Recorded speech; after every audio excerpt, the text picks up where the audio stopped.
just pop into the messaging. You can see we've got a test message in here.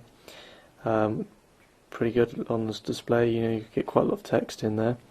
But if we just pop into an email, for example, here we can see we've got this new sort of icon at the side here, the little arrow, which allows us to go into further menu options. So instead of just having to go into the options menu down the bottom here, we can also just arrow across and we get this on-screen display, and then the background goes slightly white, as you can see there, and sort of brings this mainly into view.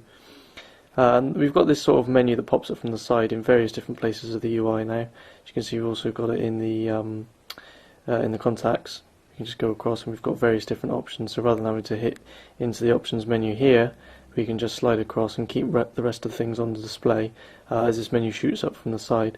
So that's a pretty nice way of doing things, and a nice new addition to the Nokia interface there that I've not seen before myself.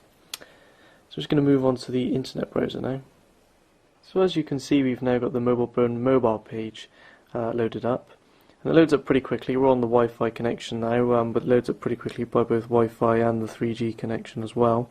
This device has HSDPA and HSUPA, so it can have download speeds of up to, I think it was 10.2 megabits per second, and an upload speed of 2 megabits per second.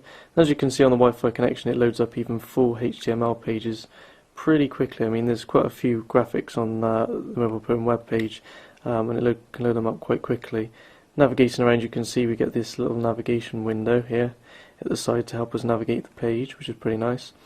And there's also a sort of array of different keypad shortcuts as well in the web browser, which you can see here, and then you can hide them and use them to quickly zoom in and out. For example, so I'm pressing this key here to zoom out, and then the bottom you press the key with a little plus sign on it to zoom back in. So it's a pretty easy internet browser experience, pretty easy to use.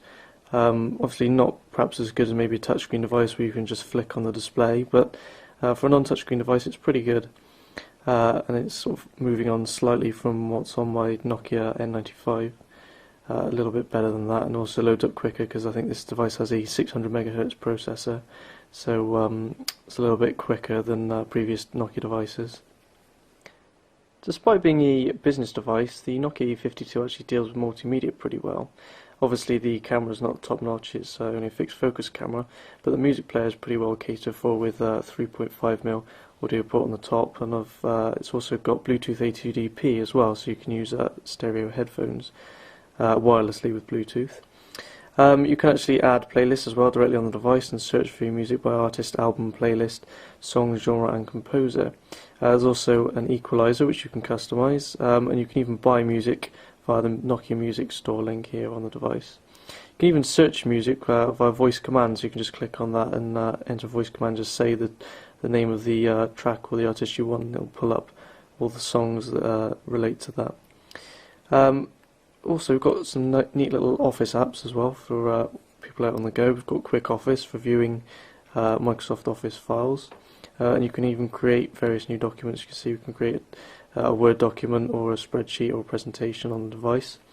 Perhaps not as in-depth as on a normal computer, but get you out of a bind if you need something quick.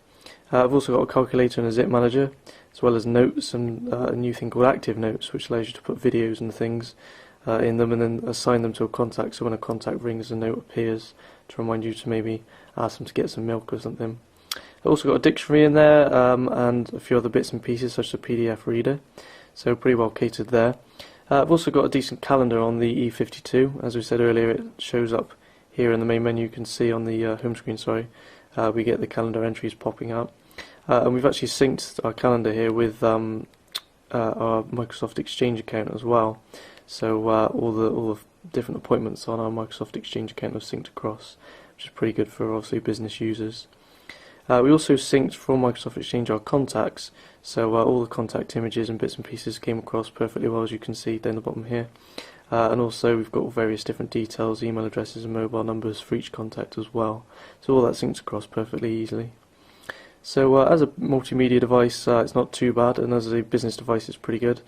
Just to show you these quick one-touch keys in action, as you can see here, that takes us straight into the calendar, and if we hit the messaging key once, it takes us into that particular screen for the email. If we press and hold, it takes us into actually enter a new email, which is pretty handy.